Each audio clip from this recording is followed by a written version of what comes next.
I've always been dogged about getting ahead in school and in my job, so it's always looked like everything is okay. But things are decidedly not okay. I'm humiliated that I'm the type of person who is so out of control that she drunk dials her therapist. I'm exhausted in my guts. I'm worn down from the hate and the drinking and the smoking and the crying and the just living from one crisis to the next crisis. And I am so tired, so ashamed, so desperate. This is a life I can no longer live. This is a life that will kill me. Hi guys. Or hi guys. Hi guys. What's up? It's Jasmine from Jet Setter Go Getter Book Club, and right next to me is Andrea, and I'm about to read her Buy Yourself the Fucking Lillies. I actually already read to her the first few pages, and this book is actually what got me interested in making a book club. So the goal is, anytime I have a chance, I want to read to you guys a few pages here and there, and you know, that's the deal. You know, sometimes we get too busy. We're just so, how do I say this? On all the time that we forget to take a moment to take a deep breath and smell the fucking flowers, you know? And this book is, I think, a great book to start our book club. So, the whole point of this book club is just to read a few pages here and there. And maybe, just maybe, when I feel like it, I'll do a 1 hour read. I don't know. It just depends on how I feel. But I want to read this to you guys. And I want to start over, if that's okay with you, Dre. I want to read to you a few pages. She's currently eating some pancit. And she's a slow eater, so I think this is going to work. All right, so this is by Tara Schuster. Buy Yourself the Fucking Lillies, and Other Rituals to Fix Your Life from Someone Who's Been There. I really like that. And what really caught on to me was when I saw this book, it says, brutally honest, relentlessly funny, hard-won lessons in learning to love and care for yourself. The book so many of us need right now, a fierce but tender guide to conquering our self-doubt so that we can enjoy the one life we're given. I really love this. So, you guys, this is a really interesting book. We got it from what bookstore was it, Dre? Nowhere Bookshop. This one right here. The Nowhere Bookshop. I thought it was such a vibey bookshop. Andrea was the one who found it for us. She found it on an Instagram, actually. Somebody actually recommended it to her. And I don't regret it. It was a great bookshop to go to. And this is actually where I left off, guys. I read like one page to her. No, actually I read to you... Like 3 pages. That's pretty good, right? 1. That's fine. You can start over. Okay. Really? Yeah. Okay. Sorry, guys. All right. Maybe I can get paid for Audible one day. Maybe one day they'll say, hey, We like your voice. we like your voice. All right. The chaos rituals and the day I decided to grow myself up. So this is rock bottom. It's 3 p.m. and I've just woken up on top of my aggressively floral duvet, fully dressed. I'm in my best girls' night out ensemble, black Spanx, black tights, and a black sequin Forever 21 number that looks particularly cheap in daylight. I'm sweaty as fuck. I pull my hair as hard as I can to offset the pain of my crushing migraine. There is an uneaten, unexplained grilled cheese sandwich lying next to me. This is not a good look. This is the wreckage after my 25th birthday. I can't recall the night before beyond a haze of dancing and some of the usual light sobbing. I should smoke weed, I think. I should blur this moment out and drift away on a cloud of smoke. But recently, weed has been making me sick. I think I've smoked my lifetime's allotment, and now my once trusty crutch gives me heartburn and paranoia. Plus, the weed is all the way in my bathroom / closet / study, which I can see just beyond the kitchen / hallway / dining room of my studio apartment. That 10-foot walk seems like too much right now. I grab my iPhone. Thank the Lord. I have not lost it again. To Yelp. Breakfast sandwich delivery. I see I have 3 missed calls and voicemails from my therapist. The therapist, who seemed to be the only doctor on the Isle of Manhattan and possibly on planet Earth willing to take my insurance. Why would she be calling me on a Saturday night? Soup's weird. I listened to the messages. Message 1. Hi Tara, it's Dr. Goldstein. I haven't heard back from you, so I'm recommending you go to the hospital, okay? Are you listening to me? There is no shame in that. You need to be around people right now. Nothing matters except for your safety, okay? Please, call me when you get this. What? What an extreme message. Why would Dr. Goldstein leave something so creepy and ominous? Why would I go to the hospital? Message deleted. Message 2. Tara, it's me again, Dr. Goldstein, trying to reach you. Listen, I'm going to bed soon, but I need you to call me, okay? I'm concerned. Really, really concerned. Are you alone? Do you have friends you can be with? Please call me as soon as you get this. Okay, what the actual fuck? Why was she trying to reach me last night? Think, Tara, think. Message deleted. Message 3. Hi, Tara. It's Dr. Goldstein. I got your message and through the tears, I could hear how much pain you're in. I'm so sorry you're feeling this way on your birthday. I'm really worried about you. You said you feel unbearably sad and that you hate yourself. You said there is nothing left to hope for and you don't see a way out. Tara, I just have to say there is so much to live for. There is a healthy part of you. That part of you called me and reached out. The healthy part wants to survive and shine. Are you thinking of hurting yourself? That's what's really concerning me. I've just never heard you this desperate. Please don't do anything rash.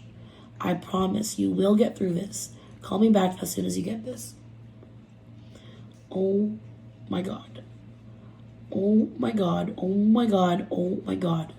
I drunk dialed my therapist. Damn. I drunk dialed my therapist and apparently wanted to hurt myself. And she, a woman who is a permacalm, whom I have never seen without a cup of tea and a placid smile, was so disturbed that she thought I would check myself into a hospital. What have I done?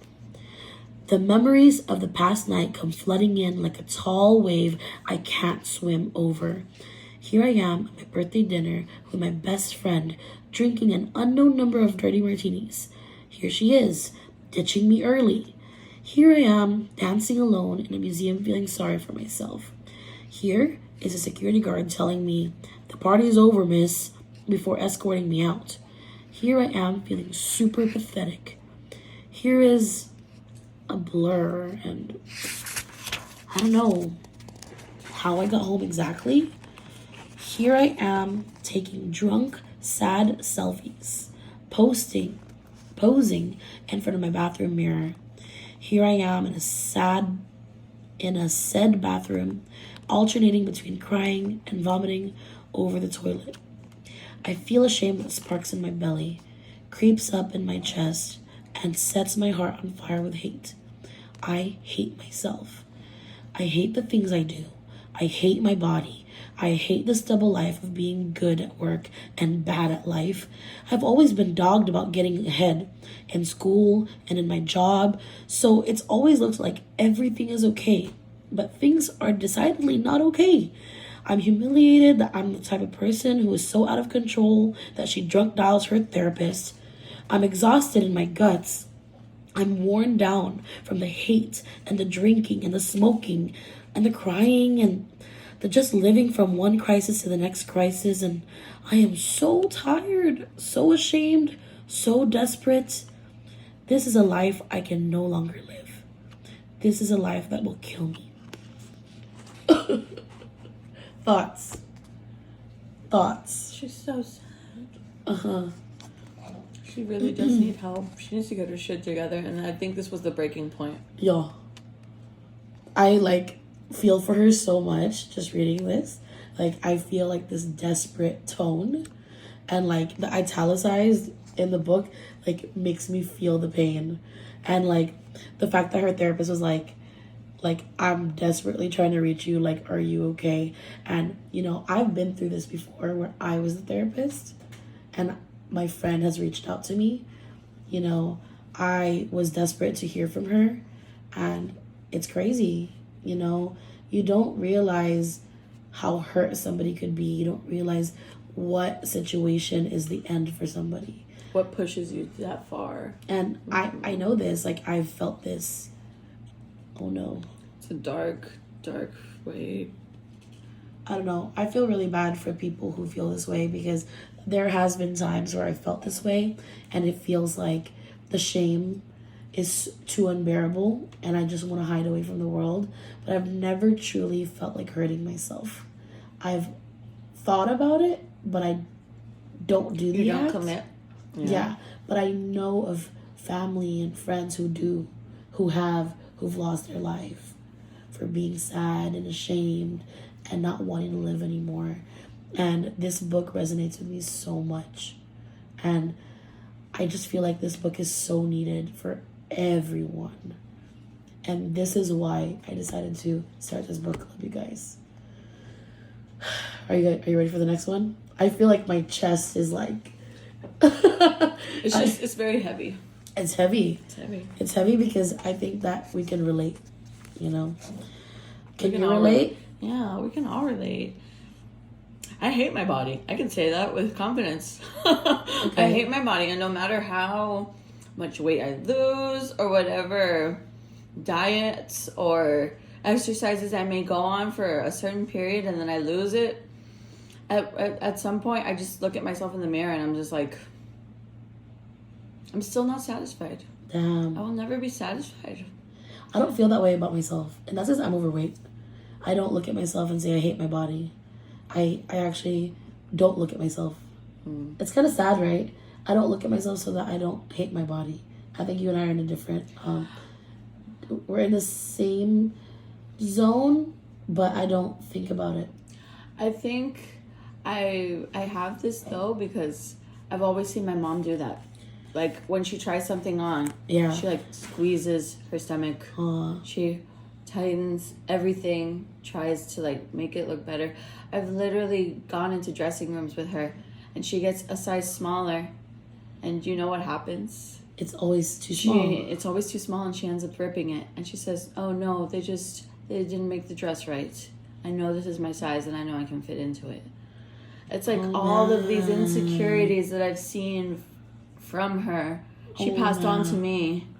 And that's all I can see now. Which is why it all starts from childhood, dude. Yeah. And that's why I always get like a size up. Because I know like that's so embarrassing. That's so shameful. You rip clothes that you're not gonna buy. That you're not gonna buy and then you just leave it there. And then the store has to put it as a not you can't sell it anymore. Yeah. Yeah. And she's done this for years. Wow. And that oh God, it's so embarrassing and hurtful. I think this book is unlocking some feelings in us that that I think is good. This is good therapy. This is good therapy. Andrea actually was telling me that I should write more, journal, but my cursive and the way I write, it bothers me sometimes that I end up not liking writing. Type it then. Yeah. Type it. Well, I think I'd rather talk. Oh, or just, put your voice to text. Voice to text. Do your voice to text on your computer. Okay. That's good a ideas. Solution. Yeah. All right, you guys, we're at the 13-minute mark. I do want to read a little bit more, so bear with us. If you're still here, what emoji should they comment? A little rain cloud, because right now she's feeling blue.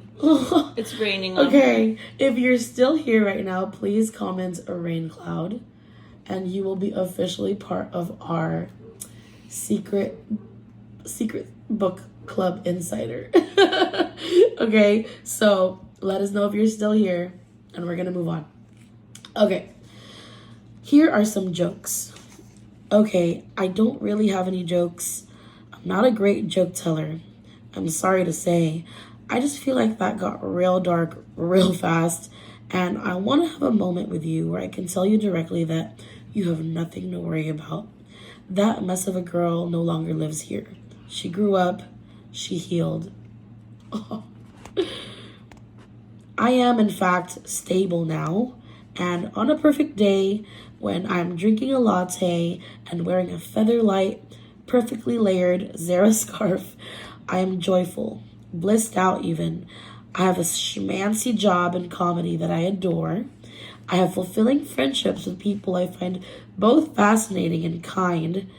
I'm no longer crippled by the fear that I will A, become one of my parents, B, murder one of my parents, or C, go crazy and do all of the above.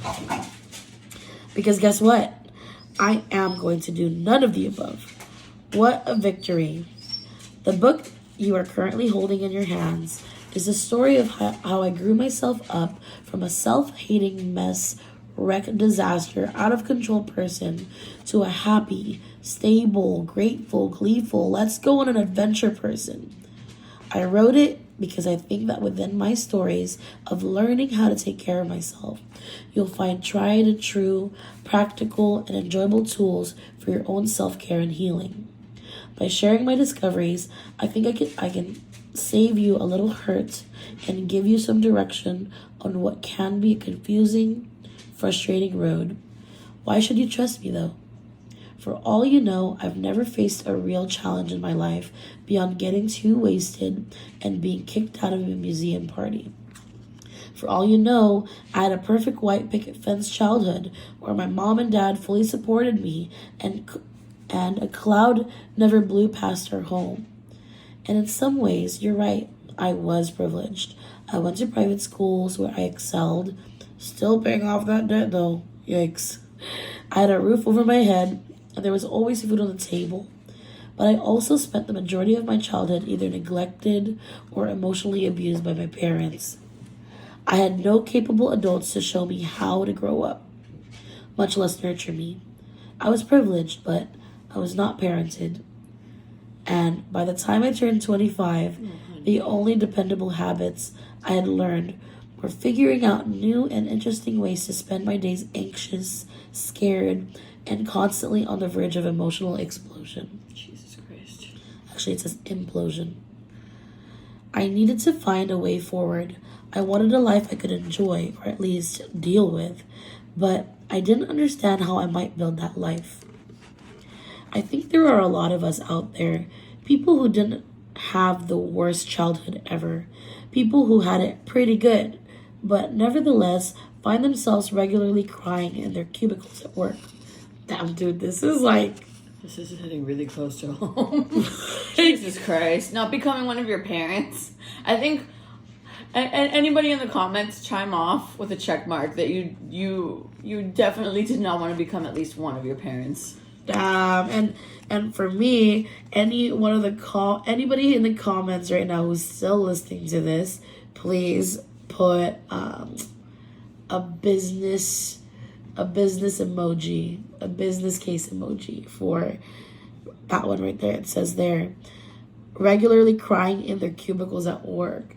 Dang, that's crazy. Like, I feel like us in society nowadays, we're so consumed with working hard to make that money, to meet that dream, that we forget about ourselves. I know that's what I did.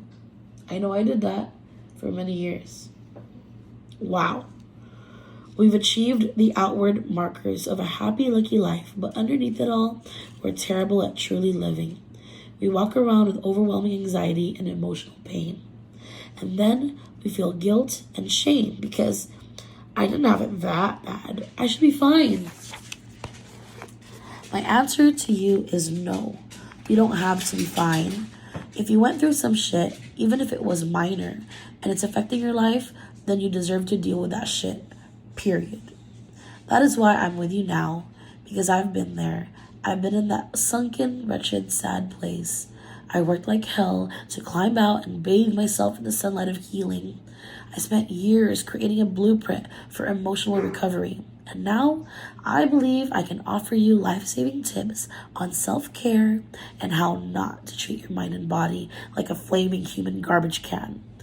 I think it would help if you knew a little more about me, though. So, as briefly as I can, let me explain where I've begun. And that is the end of this video, you guys. So, if you want to be part of our book club, buy this book. It is not sponsored. Or just watch our videos. Screw it. Watch our videos. Be part of the comments. This is Jasmine with Jet Setter Go Getter Book Club signing off. Dre, any words you want to say? It will always and can always get better.